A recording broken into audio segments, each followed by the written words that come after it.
बोले भारत माता की, भारत माता की। मंच पर विराजमान हमारे बीच अभी अभी अपने बीच जो विषय रख रहे थे डॉक्टर संजय जायसवाल जी, पूर्व अध्यक्ष भाजपा और माननीय सांसद, इस अवसर पर हमारे भारत सरकार के माननीय मंत्री श्रीमान सतीश चंद्र दुबे जी, विशिष्ट अतिथि हजारीबाग सांसद मनीष जायसवाल जी, और इस स्थान पर जिनका आलोक चारों ओर छाया हुआ है, ऐसे आपके प्रत्याशी आलोक रंजन जी, जोरदार अभिनंदन आलोक भाई का भी करें।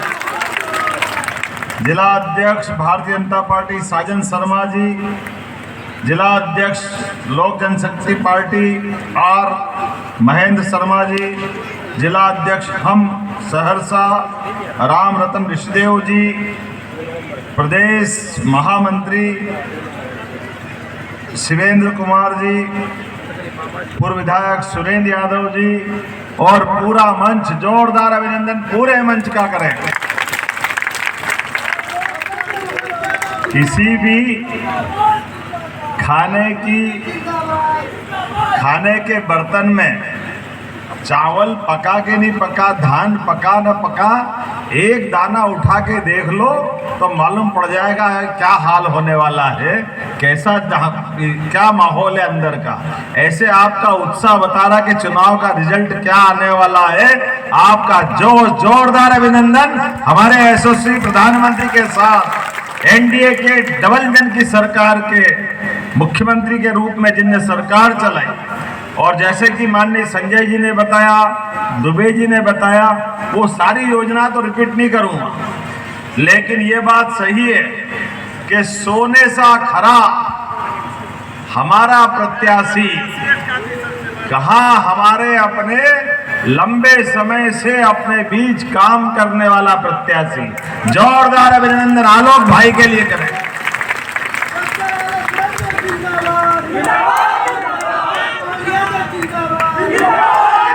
आज के इस चुनाव के दौर में आपको निर्णय करना है। हमारे घर का जांचा परखा देखा भाला सब तरह से कई बार अपने बीच जनता की लड़ाई लड़ने वाला ऐसा प्रत्याशी चाहिए कि फालतू का प्रत्याशी चाहिए।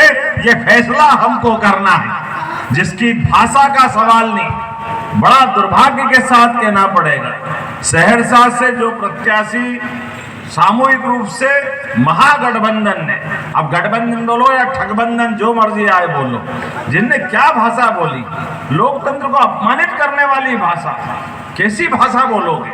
आदमी कैसे वोट मांगने आएगा? बड़ा दुर्भाग्य के साथ कहना पड़ेगा। अरे अपनी पार्टी की अच्छी बातें बताओ, अच्छे काम बताओ, गरीब आदमी की सेवा की कोई बात करो, सबको लेके कैसे चलेंगे उसकी बात करो। हमारे मोदी जी के काम के आधार पर और नीतीश कुमार जी के काम के आधार पर सरकार के मामले में कोई आपको नहीं जचता है तो सकारात्मक आलोचना करो, लेकिन ऐसी भाषा बात करोगे जिसके आधार पर आप भी लज्जित होगे और साथ वाले भी। मुझे तो बड़ा आश्चर्य लगेगा, किस मुंह से समाज में घूमोगे कि आप हमको वोट दो। ये बात जो जिस ढंग से मैंने वीडियो सुना, सच में मुझे भरोसा नहीं हुआ ये हमारे यहाँ का प्रत्याशी के पाकिस्तान का फर्क ही नहीं पड़ रहा है, ऐसी भाषा बोली जाती है।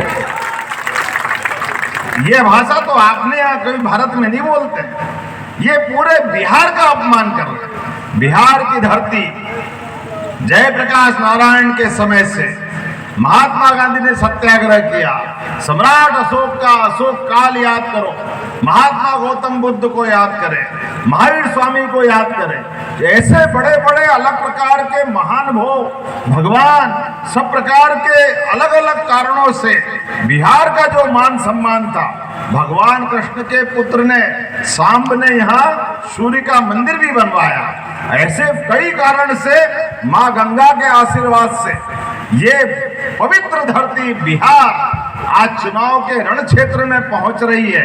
तो एक बार फिर एक तरफ काम करने वाले लोग, सही बात को सही तरीके से रखने वाले लोग, लायक लोग, और दूसरी तरफ इस तरह के नालायक लोग, इसमें चुनाव करने की जरूरत है। ये फैसला आपको करने की जरूरत है। ये भाषा बोल करके कोई कैसे चुनाव लड़ता है? आज के इस दौर में हम सबको निर्णय करना पड़ेगा। आप कभी, मैं तो सोच के आप दंग रह जाता, यशस्वी प्रधानमंत्री जिन्होंने अपना पूरा जीवन बेदाग तरीके से प्रधानमंत्री के रूप में सरकार चलाते हुए दुनिया के सामने 11वें नंबर की अर्थव्यवस्था से चौथे नंबर से अब तीसरे नंबर की अर्थव्यवस्था में ले जा रहे हैं। गरीब से गरीब आदमी के जीवन में जो जो चाहिए, कपड़ा, मकान, पढ़ाई लिखाई व्यवस्था और देश की सुरक्षा, सारे क्षेत्रों में काम कर रहे हैं। लेकिन ऐसे तपोनिष्ठ व्यक्ति के लिए भी उनकी माता जी के लिए गालियां निकलती। ये कौन सी भाषा वाले लोग? मित्रों, याद रखना, इन सबको जिस ढंग से भाषा बोलते हैं और कितना अपमान लगता है जब इनके साथ वाले ममता बनर्जी, एक बेटी के साथ दुराचार होता है और वो वहां के उस घटना के अपराधी के बजाय पूरे बिहार को गाली देती। कितने दुर्भाग्य के साथ बोलना पड़ेगा। इनको माफ कर सकते हैं हम कभी? क्या जो बिहार को गाली दे कभी माफ नहीं कर सकते। ये कौन सी बात हुई? कोई कांग्रेस का राष्ट्रीय अध्यक्ष इस बिहार जैसे क्षमतावान राज्य के लिए, छोटा मोटा राज्य बिहार, ये बिहार छोटा मोटा राज्य। मित्रों, याद रखना, एक एक बात का हिसाब इस चुनाव में होगा। जैसे ही 14 तारीख को होगा, इनकी औकात ठिकाने लगाने का काम आपके माध्यम से किया जाएगा। ये बिहार के लोग अपनी मेहनत के लिए, अपनी बौद्धिक क्षमता के लिए, अपनी प्रतिभा के बलबूते पर सारे कठिन से कठिन प्रश्नों के उत्तर निकालना जानते हैं। सारे टैलेंट अगर किसी राज्य में है, मुझे लगता है भगवान न करे आप पे कोई नजर किसी की लग जाए, आप में वो क्षमता है जो पूरे देश के बाकी राज्यों को भी प्रेरणा मिलती है। बिहार की धरती से सीमित संसाधन के बावजूद भी, आजादी के पहले से और अभी तक भी सबसे ज्यादा IAS, IPS, डॉक्टर, वकील, इंजीनियर जो जैसे जिस प्रकार का काम करता है, बिहार जो करता है सबसे अलग करता है, सबसे अच्छा करता है। आज जब मैं आपसे बात करने के लिए मध्य प्रदेश की धरती से आया हूं, तो मुझे लगा कि आलोक रंजन जी के चुनाव में थोड़ी बात प्रत्याशी की करते हुए मैंने बात कही।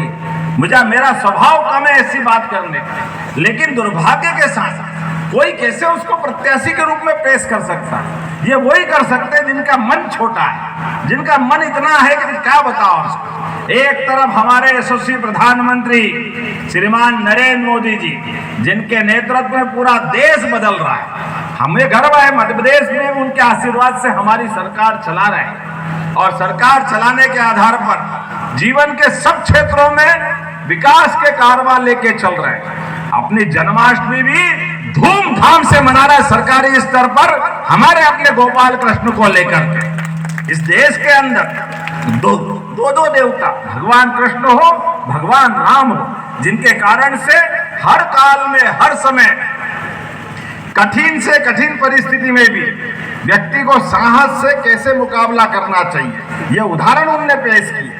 और कंस कितना ही शक्तिशाली क्यों न हो, उसके घर में घुस के मारने का पराक्रम भी गोपाल कृष्ण ने करके बताया।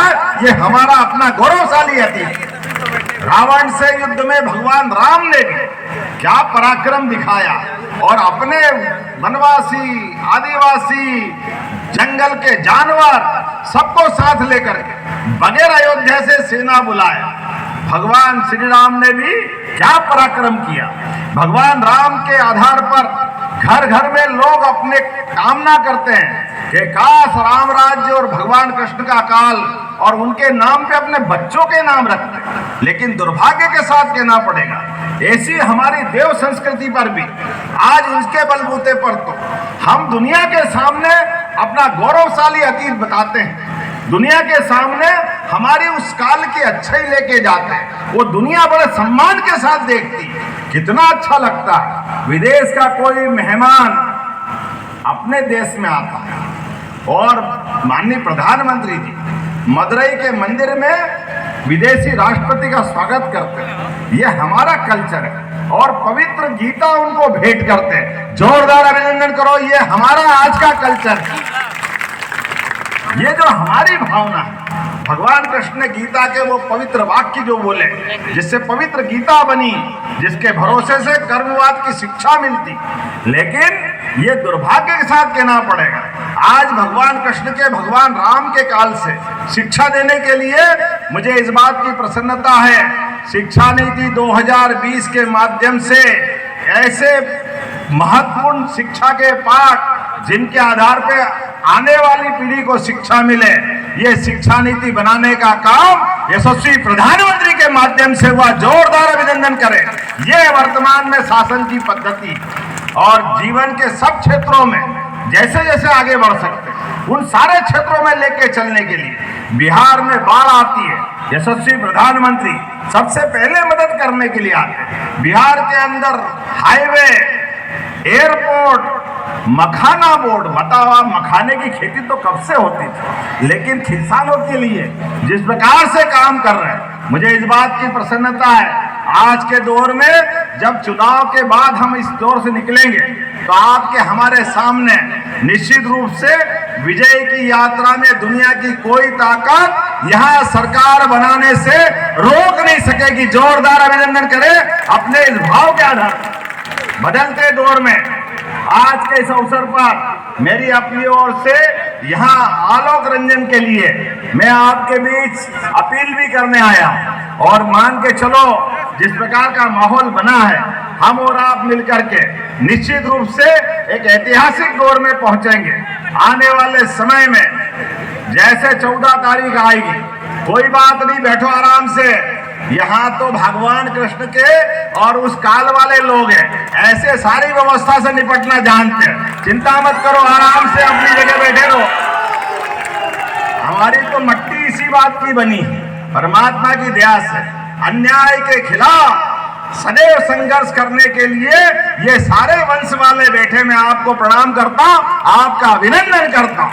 हमारे बीच में आज के इस दौर में जब चुनाव की बेला में हम आए तो मैं मध्य प्रदेश की धरती से आपसे अपील करने आया हूं, और ऐसी घर से निकल के आया हूं। मेरे अपने परिवार में कोई विधायक नहीं, कोई सांसद नहीं, मंत्री का तो सवाल ही नहीं, मुख्यमंत्री का तो सोच नहीं सकते हैं, लेकिन ये केवल हमारी भारतीय जनता पार्टी और यशस्वी प्रधानमंत्री का आशीर्वाद है। जोरदार अभिनंदन करें श्रीमान नरेंद्र मोदी जी का, जिनके कारण से ये केवल कहते नहीं है सबका साथ, सबका विकास, सबका विश्वास, सबका प्रयास। हर एक व्यक्ति के घर में से कोई भी आगे निकलकर कोई सांसद बने, मंत्री बने, विधायक बने, तब तो जनतंत्र गौरवान्वित होगा। इसी बात को लेकर के आज मैं आपके बीच में आया हूं। आइए हम सब विकास के साथ चलें और संकल्प करें, जब अपना वोट डलेगा और वोट डल के निकलेंगे तो निश्चित रूप से कमल का फूल खिलेगा। जोरदार अभिनंदन करो। ये फैले हुए कीचड़ के बीच फिर एक बार कमल खिलाने के लिए हमको और आपको संघर्ष भी करना है और सतर्क भी रहना है। हर हालत में हमारी विजय होगी, दुनिया की कोई ताकत रोक नहीं सकती है। जोरदार अभिनंदन करें। आओ आलोक जी, मैं आपको अपनी तरफ से विजय की दुपट्टा पहना करके, आप सब तैयार हैं हमारे आलोक जी और भाजपा की विजय के लिए? अपने स्थान पे खड़े हो जाओ, दोनों हाथ की मुट्ठी बांधो और संकल्प करो, जब तक कि एक एक वोट भाजपा के पक्ष में, एनडीए के पक्ष में नहीं पड़ जाए, तब तक ना चिराग पासवान, ना जीतन राम मांझी, ना उपेंद्र कुशवाहा, ना नीतीश कुमार, ना हम सब कोई शांति से बैठेंगे, लगातार काम करते रहेंगे। बोलो सब तैयार है? इधर से बोलो तैयार है? तो बोलो भारत माता की, भारत माता की, भारत माता की। बहुत बहुत धन्यवाद। भारत माता की जय।